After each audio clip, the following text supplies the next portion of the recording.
You're listening to the Business and Life Podcast, where 7 days a week, proven entrepreneurs share their success stories, failures, and give you true value on how you can build a great business and an awesome life. With your host, Mike Olivas. Hey guys, I'm usually coming in hot, but today I think I need to come in real. My 13-year-old national group travel company was pretty much close to shutting down. I've somehow turned a negative into a positive, but it took about a week straight worth of strategy since all this has gone down. My team and I put together an 11 series best of episode, which I call Coping with COVID in Business and Life. Business owners and employees are going through dire times right now. They're losing their jobs and shutting down their business. I know it firsthand because I recently had to let go of the majority of my employees. A 13-year-old company broken down in a matter of days. I'll rebuild it and I'll make it better and I'll make it stronger. And I want to make all of you just as optimistic as I am. So in a world of nothing but negative news and drama right now, and being forced to do nothing but take in all of this terrible content on the news, my team and I focused all of our attention to bring you the stories of how others have overcome rock bottom, to show you that with great obstacles and challenges come great opportunities. This special series is the collection of the answers of my guest of one of the most powerful questions that I ask day in and day out, 7 days per week on my show. That question is simple. Give me a time where you've hit rock bottom and were able to overcome that disaster. Listen to these stories. Realize that it's a part of the journey and understand that you are not alone. And rolling up your sleeves is nothing new to you. Listen, learn, and get to work. You got this, Life Nation. Now go get it done. We were taking Entropic public back in December of 2007. And this is after the subprime meltdown had kind of started to occur, and press came out about that about 2 months before.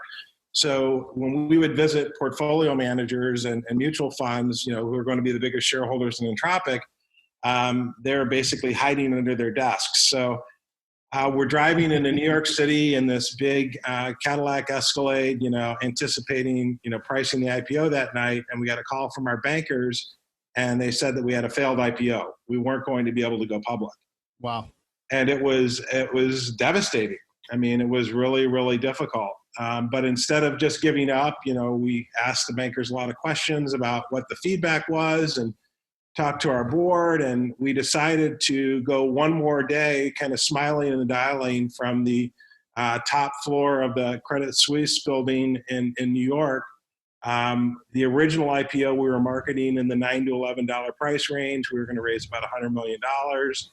We ended up reducing the price range to $6 to $8 and reduced the number of shares we were going to sell. And we were able to get it done.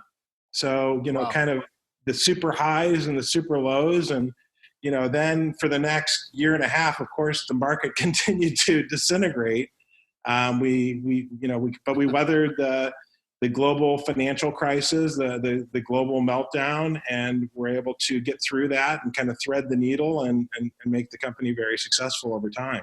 I was running a very viable advertising agency back in the 90s. And when digital came in 2000, I was trying to keep up, but all my cameras needed to be replaced with $100,000 Nikons, and I was losing jobs. So I just walked in one day, got the wrong call from the wrong customer, and just said, I'm out of here. Yeah. And I just walked out, and that was it. That was it. And I think I sat in my house coat for 2 years, pondering what I was going to do. What did you do? I had an opportunity to run a business incubator. And, Awesome. It gave me more juice than I ever possibly could imagine. Working with young entrepreneurs was really kind of exciting. They Yeah. weren't all young, but Sure. it was fun.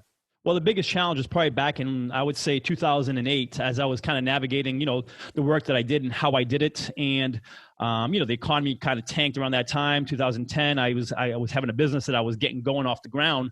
And truth be told, Mike, I was chasing money, which a lot of entrepreneurs find themselves doing. So I was chasing money, looking to make $1 first, a difference second.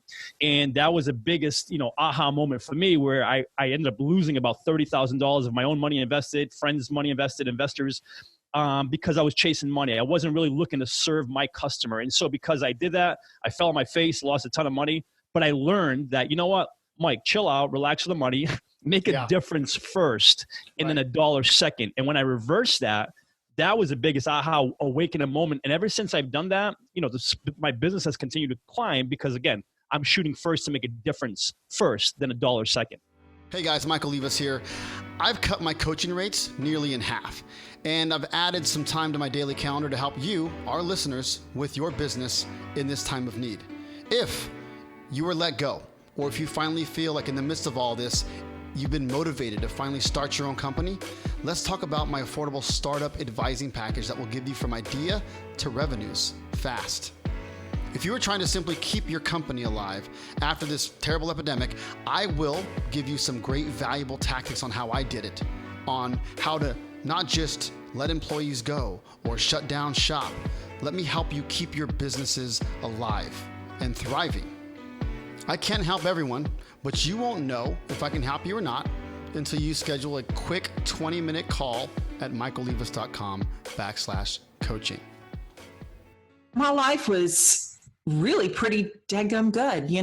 I never had any problems growing up. I was that girl that was always in the pageants and had the friends, and everybody came to her for advice, and, never had any money issues in my family, and everything was going great. I had married and, had a couple of kids. And then my first rock bottom, I would say, was the divorce.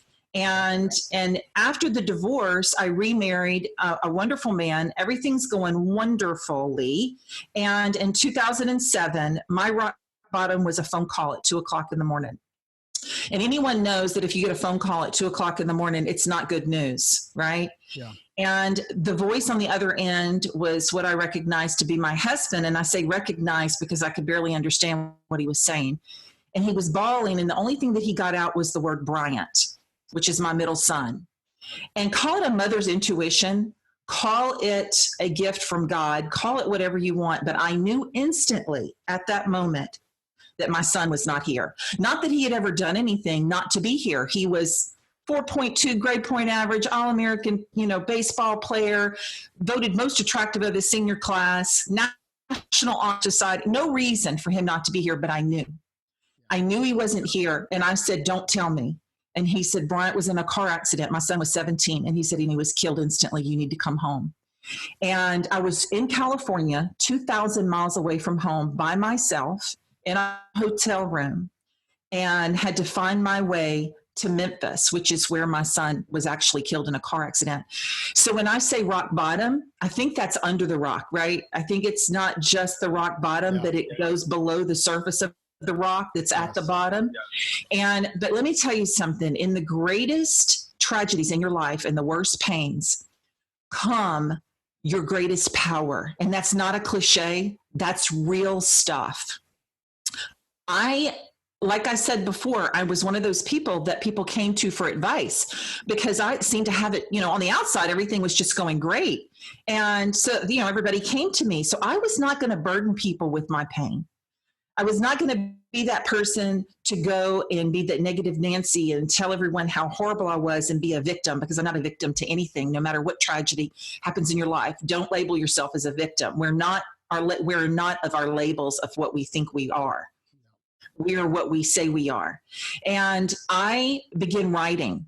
I wrote for 7 years in a journal every single day from the 4 months after my son died on November 12th, which was my birthday. I wrote in my journal for the first time.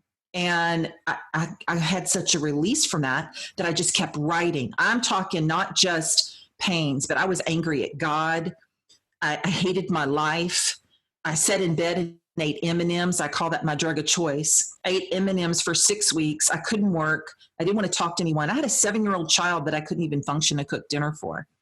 So that was my rock bottom. But the 7-year journaling turned into that book in 2014.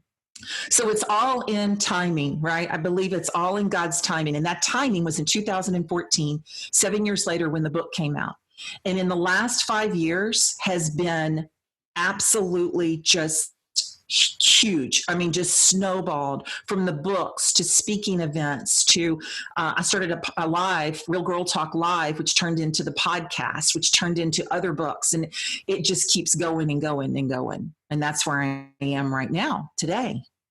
It was Halloween night, and I took my kids out trick-or-treating, and that day was my Armageddon day. And it was a partnership dispute. Unfortunately, I had an investor who had controls that, you know, as entrepreneurs, when we get an investor, we give them everything, and they basically can do anything they want. And I didn't really sleep that night. I was like 10 years of my life gone in a blink of an eye.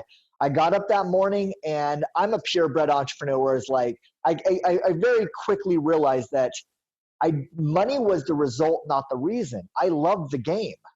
And if you love the game and love what you do, money was just the result. And so I was like, hey, I built it once, I can build it again. And here's the crazy thing. Because I had 10 years of experience and I dedicated myself to never get enticed by the home run, the Bitcoins of the world, the you're going to make $1 gajillion tomorrow, all those things. But I was going to be slow, steady, and secure. I took the next year and just researched heavily on how compounding effects work, not on how making money works, but how my money can actually grow for me. And it took less than 1 year to get all the money back. I stopped making stupid investments. I already knew exactly what to do. I put it to effect, and I played the game to efficiency rather than going for the home run. And so I tell people, I go, if you truly want to be an entrepreneur, never, ever, ever do it for the money. Yep. Find something you absolutely love to do, because when I'm working at 2 or 3 o'clock in the morning, it's because I want to. I'm on a breakthrough. I'm going to do something. I'm about to discover something, or I'm about to like create this business model because I absolutely love the game. Life Nation, you got to remember that in order for things to change, you must change. And in order for things to get better, you must get better. You just got better by hanging out with me, Michael Libas, and the Business and Life Nation. So come back tomorrow, because I'm here dropping sound bombs 7 days a week, baby. If you'd like to subscribe, please do, so you can take action and execute. See you tomorrow.